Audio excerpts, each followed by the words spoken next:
Ramna park. Ramna park বা রমনা উদ্যান বাংলাদেশের ঢাকা শহরের রমনা এলাকায় অবস্থিত একটি উদ্যান। এখানে প্রতি বছর পহেলা বৈশাখের অনুষ্ঠান হয়ে থাকে। এটি রাজধানীবাসীর প্রাতঃ ভ্রমণেরও মূল কেন্দ্র। এই উদ্যানটি ১৬১০ সালে মুঘল আমলে প্রতিষ্ঠা করা হয়। সেই সময়ে রমনার পরিসীমা ছিল বিশাল এলাকা জুড়ে। মুঘলরাই রমনার নামকরণ করেন।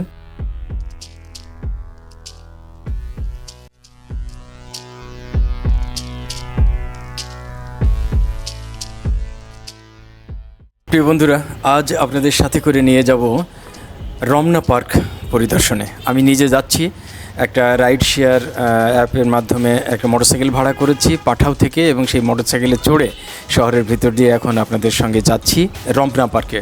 ঢাকার একেবারে কেন্দ্রবিন্দুতে অবস্থিত এই রমনা পার্ক। আমরা আর কিছুক্ষণের মধ্যেই রমনা পার্কে ঢুকবো। হ্যাঁ, রমনা পার্কের গেট পেরিয়ে মৎস্য ভবনের দিক থেকে আমরা রমনা পার্কের দিকে ঢুকছি। আমরা পার্কের মধ্যে ঢুকেই সামনেই এই অবয়ব বা এই অবস্থাটা দেখতে পাচ্ছি। এখানে দুদিকে দুটি রাস্তা চলে গেছে। বাম দিকের রাস্তাটি গেলে সোজা শাহবাগের দিকটা, অর্থাৎ মেন রাস্তার দিকটা পড়বে, আর ডান দিকে এই যে রাস্তাটি, এই রাস্তাটি দিয়ে গেলে আমরা সামনে একটা লেক আছে, চমৎকার লেক। আমরা সেই লেকের দিকে পৌঁছবো এবং অপূর্ব সুন্দর এই বৈকালিক অবস্থাটা অবলোকন করব এবং একই সঙ্গে আপনাদের সঙ্গে পুরো জার্নিটা শেয়ার করব। বন্ধুরা, এই অপূর্ব পার্কটি ঢাকা শহরের একেবারে কেন্দ্রবিন্দুতে অবস্থিত। ঢাকা হাইকোর্ট, মৎস্য ভবন, বেইলি রোড তথা এই এলাকাটা ইন্টারকন্টিনেন্টাল হোটেল, একদিকে শাহবাগ মোড়, পিজি হাসপাতাল, এই সবগুলো অবস্থার ঠিক মাঝখানে এই লেকটির অবস্থান। অত্যন্ত মনোরম পরিবেশে সবুজে ভরা চমৎকার একটি জায়গা, যা ঢাকা শহরের মানুষের বিনোদনের সবথেকে সুন্দরতম স্থান হিসাবে পরিচিত। শহরে কেউ বেড়াতে আসলে যখন কোথাও ঘোরার জায়গা পাচ্ছে না, বসার জায়গা পাচ্ছে না, দাঁড়ানোর জায়গা পাচ্ছে না, দারুণ ব্যস্ততা, তার মধ্যে এই পার্কটি হতে পারে আপনার জন্য সবথেকে সুন্দরতম স্থান, যেখানে আপনি দুদণ্ডের সময় কাটাতে পারেন। খাবার জন্য আছে রেস্টুরেন্ট, ভাসমান কিছু রেস্টুরেন্ট তো রয়েছেই, আর এখানে গাছের ছায়া আর এই চমৎকার লেকটি আপনার জন্য অপেক্ষা করছে। আপনি এখানে গেলেই প্রাণ জুড়িয়ে যাবে। দেখুন, লেকের জলে বোট ভাসছে, আর দর্শনার্থীরা এখানে সে প্যাডেল বোট সহ নানামুখী যানবাহনে চড়ে এই পুরো পার্কটি ঘুরে দেখছে। পার্কের ভিতরে বিভিন্ন রকমের গাছপালা রয়েছে। সেই গাছপালার মধ্যে দিয়ে আমরা হেঁটে চলেছি এবং আমাদের অ্যাকচুয়াল লক্ষ্য হলো সামনে একটি রেস্টুরেন্ট আছে। এই রেস্টুরেন্টে আপনাদের একটু এক ঝলক দেখাবো, তারপরে আমরা এই লেকের পরে আবার গিয়ে উপর থেকে, অর্থাৎ ড্রোন ভিউয়ের মাধ্যমে লেকটা দেখতে কেমন লাগে সেটি আপনাদের দেখাবো। দেখুন, এই যে সামনে রেস্টুরেন্টটি, এটি বিকেল হলেই মানুষই ভরে যায়। এর খোলা উঠোন রয়েছে এবং সেখানে চেয়ার দেওয়া আছে, টেবিল দেওয়া আছে। আপনারা এখানে অর্ডার করে বসে নাস্তা করতে পারেন এবং লেকের পাড়েই এটির অবস্থান। দেখুন, এই রাস্তা দিয়ে সামনে এগুলোই সামনে লেক। দেখুন, আমরা লেকের পাড়ে একদম চলে এসেছি। কি অপূর্ব সুন্দর এই লেকটি, মায়াবী একটি লেক বলতে পারি। চারপাশে সুন্দর গাছপালা রয়েছে, ফুলের গাছ রয়েছে, আর তার মাঝখানে এঁকে বেঁকে চলে গেছে এই লেকটি অনেক দূরে। আমরা লেকের জলের উপর দিয়ে ভেসে যাচ্ছি আর আপনাদের দেখাচ্ছি, অর্থাৎ ড্রোন ভিউয়ের মাধ্যমে এই লেকের চারপাশের অবস্থা আপনাদের সামনে তুলে ধরার চেষ্টা করছি। এখানে অনেকগুলো বিভিন্ন ধরনের বোট রয়েছে, আপনারা দেখতে পাচ্ছেন। আর ওই যে সেই রেস্টুরেন্টের এটি পিছন পার্ট, যে রেস্টুরেন্টটি একটু আগে আমরা সামনে থেকে দেখলাম।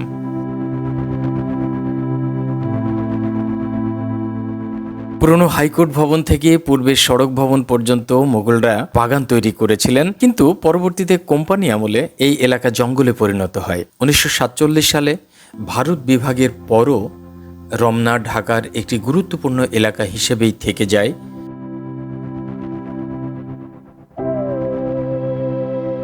পরবর্তীতে 1825 সাল থেকে ব্রিটিশ কালেক্টর ডাউইজের সময় ঢাকা নগর উন্নয়নের জন্য বিভিন্ন পদক্ষেপ গ্রহণ করা হয়, যার অন্যতম ছিল রমনা এলাকার উন্নয়ন। এ সময় এলাকার একটি অংশ ঘেরাও করে ঘোড়দৌড় বা রেসকোর্সের ব্যবস্থা করা হয়েছিল, আর অন্য অংশটিকে রমনা গ্রিন নাম দিয়ে যাত্রা শুরু করে আজকের রমনা পার্ক।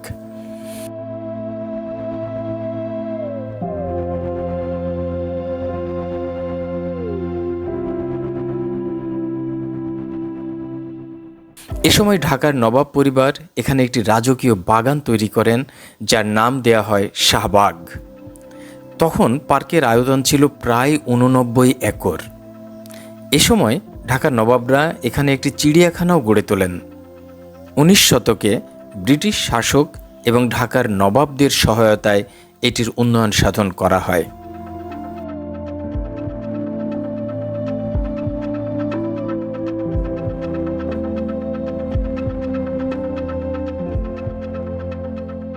ঢাকা শহরের নিসর্গ পরিকল্পনার কাজ শুরু হয়েছিল 1908 সালে লন্ডনের কিউই গার্ডেনের অন্যতম কর্মী আর.এল. প্রাউডলকের তত্ত্বাবধানে। শহরের সেই নিসর্গ পরিকল্পনার ফল ছিল রমনা পার্কের উন্নয়ন। 20 বছর লেগেছিল সেই কাজ শেষ হতে, যা 1928 সালে শেষ হয়।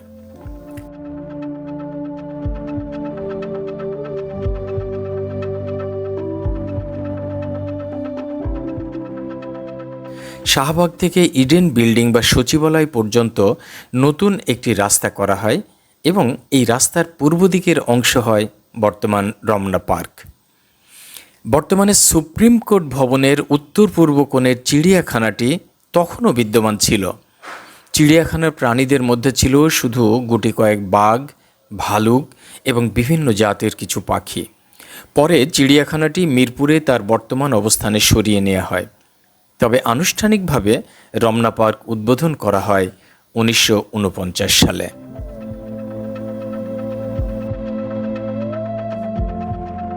এখানে চমৎকার একটি ফুলের টবের মতো জিনিস দেখলাম এবং সেখান থেকে ধীরে ধীরে আমরা ড্রোন শটের মাধ্যমে এই এলাকার চারপাশটা উপর থেকে দেখার চেষ্টা করব।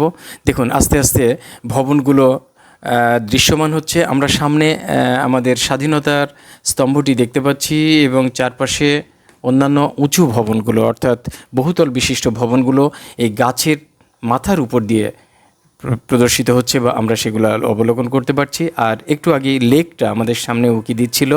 এই লেকটা ঘুরে ফিরে আসে, লেকটা অনেক দূর পর্যন্ত বিস্তৃত এবং এঁকে বেঁকে চলে গেছে এই পার্কের ভিতর দিয়ে।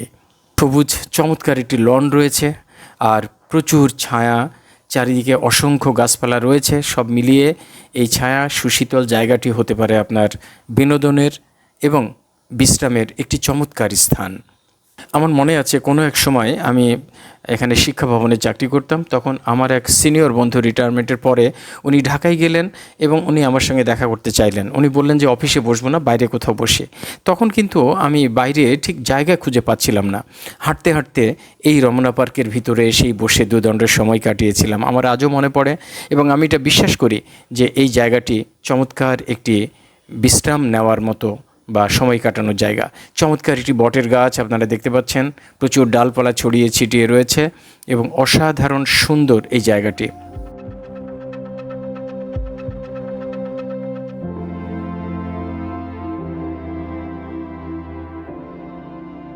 বর্তমানে রমনা পার্কে প্রতি বছর পহেলা বৈশাখের বর্ষাবরণ অনুষ্ঠান হয়।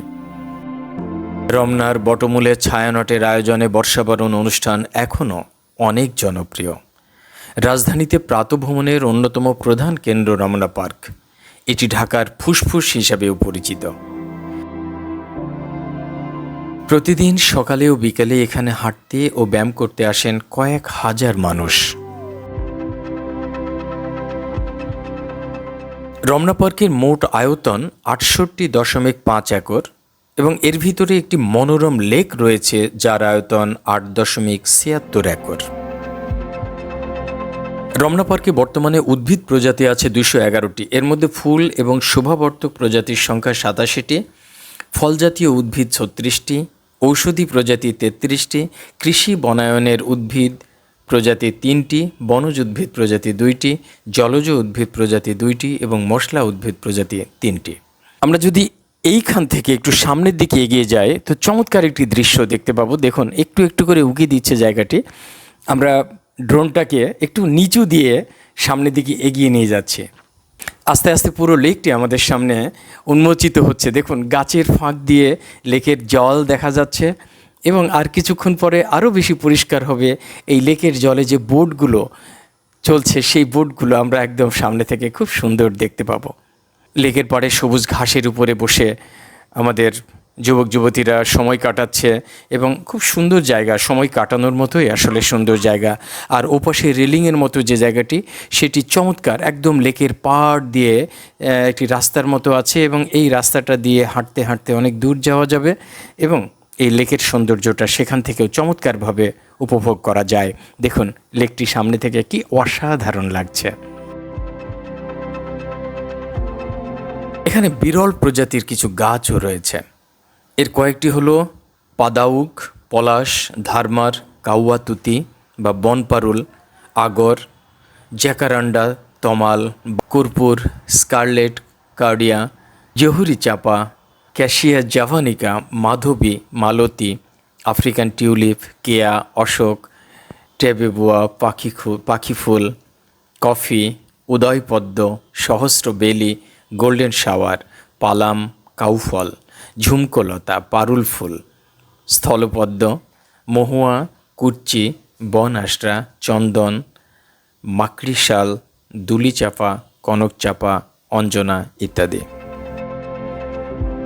প্রতি বছর বাংলা নববর্ষ বা পহেলা বৈশাখ ভোরে রমনা পার্কের রমনা বটমূলে বর্ষাবরণ অনুষ্ঠান হয়ে থাকে। সাংস্কৃতিক সংগঠন ছায়ানট এটি আয়োজন করে। ছায়ানট 1967 সালের পহেলা বৈশাখ থেকে এখানে বর্ষাবরণ অনুষ্ঠান করে আসছে। 1971 সালে মুক্তিযুদ্ধের সময় বাদে অদ্যাবধি এই উৎসব হয়ে আসছে। বর্তমানে এটি জাতীয় উৎসবে পরিণত হয়েছে। আপামর জনসাধারণ পহেলা বৈশাখ ভোরে রমনা বটমূলে এসে বাংলা নববর্ষকে বরণ করে নেয়। রমনা পার্কের ভিতর একটি শিশু প্রাঙ্গণ রয়েছে। শিশুদের বিনোদনের জন্য এখানে দোলনা, ঢেকিকল সহ বেশ কিছু খেলার উপকরণও রয়েছে। ঢাকা শহর উপর থেকে দেখলে বেশ সুন্দর একটি শহর মনে হয়, যদিও নিচে এর প্রচুর পরিমাণে গাড়ি ঘোড়া এবং জ্যাম লেগে থাকে। আসলে প্রচুর গাড়ি ঘোড়া, প্রাইভেট গাড়ির সংখ্যা অনেক বেশি, ছোট গাড়িগুলোর সংখ্যা অনেক বেশি। এছাড়াও ট্রাফিক নিয়ম ঠিকমতো পালন করে না, যে কারণে গাড়ি ঘোড়াগুলো এলোমেলো ছুটতে থাকে এবং জ্যাম বাঁধিয়ে দেয়। কিন্তু উপর থেকে দেখলে ঢাকা শহরকে সত্যি অতুলনীয় লাগে। অনেক সুন্দর একটি শহর ঢাকা শহর, এবং এটি অনেক পুরনো একটি শহর আমরা জানি।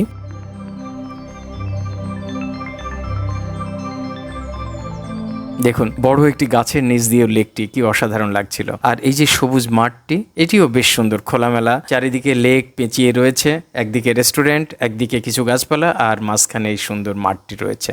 বন্ধুরা, আমি যে সময় পার্কে ঢুকি সেই সময় প্রায় সন্ধ্যা হয়ে আসছে, অর্থাৎ বিকেলের শেষের দিকে, যে কারণে লাইটিংটা ঠিকমতো পড়েনি গাছের পাতায়। আর পড়লেও এই অন্ধকার ভাবটি যেত না, কারণ প্রচুর গাছপালা, তার ছায়া, যে কারণে কিছুটা অন্ধকার থাকেই। তারপরেও খারাপ লাগছে না। আর এই অন্ধকার ভাবের মধ্যেও এই মায়াবী জায়গাটি অসাধারণ। প্রচুর লোক এখনও পার্কের রাস্তায় হেঁটে বেড়াচ্ছে, বিভিন্ন জায়গায় বসে গল্পগুজব, আড্ডা চলছে, আর দর্শনার্থীরা নানাভাবে সময় কাটাচ্ছে এই পার্কের ভিতরে। আমরা এই রাস্তা দিয়ে সামনে এগিয়ে যাব এবং আর কিছুক্ষণের মধ্যেই আমরা লেকের পাড়ে বিপরীত দিকে, অর্থাৎ ওই দিক থেকে দেখতে যেটাকে রেলিংয়ের মতো মনে হচ্ছিল এবং একটি রাস্তার মতো মনে হচ্ছিল, যেখানে দর্শনার্থীরা ঘুরে বেড়াচ্ছে লেকের একদম পাড় দিয়ে, সেই জায়গাটিতে পৌঁছে যাব আর কিছুক্ষণের মধ্যেই।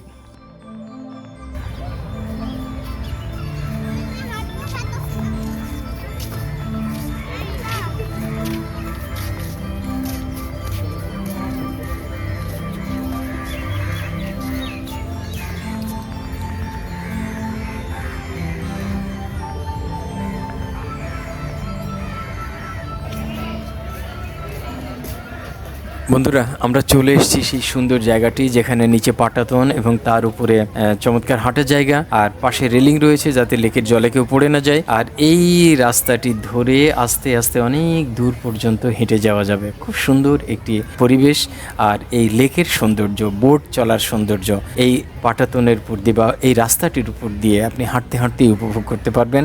অন্যান্য রাস্তাগুলো তো পার্কের ভিতরে, কিন্তু এটি একদম লেকের পাড় ঘেঁষে পানির উপর দিয়েই করা বলা যেতে পারে। সুতরাং সুতরাং বিকেলের এই আলোয় দর্শনার্থীরা এখানে চমৎকার সময় কাটাচ্ছে। অদ্ভুত সুন্দর পরিবেশে তারা এই সন্তান সন্ততি সবাইকে নিয়ে উপভোগ করছে এই সুন্দর সময়। আপনারাও আসলে দুদণ্ড সময় কাটিয়ে যেতে পারবেন এবং আমার বিশ্বাস খুব ভালো লাগবে আপনাদের। বন্ধুরা, কেমন লাগলো আজকের এই রমনা পার্কে নিয়ে এই ভ্রমণটি? যদি ভালো লেগে থাকে অবশ্যই জানাবেন, আর এছাড়াও যদি আরও কিছু সাজেশন থাকে সেটাও দয়া করে দেবেন। আশা করছি একসঙ্গেই থাকবো, আগামী দিনে যা কিছু দেখব একসঙ্গেই দেখব। ভালো থাকবেন সবাই।